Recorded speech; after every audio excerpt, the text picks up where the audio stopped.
আর কিন্তু আমি আরেকটা ভিডিও নিয়ে হাজির হয়েছি। আর এটাও দেখে মহাইমিনের আরেকটা ভিডিও, আর এটা 40 সেকেন্ড আগের মানে হয়েছে আর নো ভিউজ আসছে। তো শুরু করা যাক।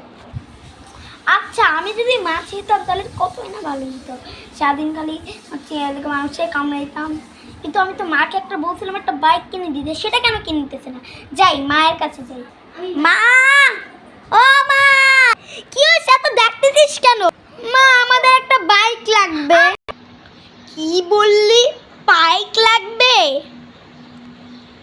এখনই আমার আসল বাচ্চু মানতাছ কালা কুত্তার লা। আমি কি বুকা না কি করি? এখনো দাঁড়িয়ে আছি কেন? আরে ভাগ! অনেক কষ্ট করে বেঁচে গেলাম। আমার তো একটা বাইক কেনার শখ। মায়ের কাছ থেকে যে কোনোভাবেই নিতে হবে, কিন্তু মা তো দিবে না। মা অনেক খারাপ, মাকে মন চায় এরকম করে ঘুষি মারা।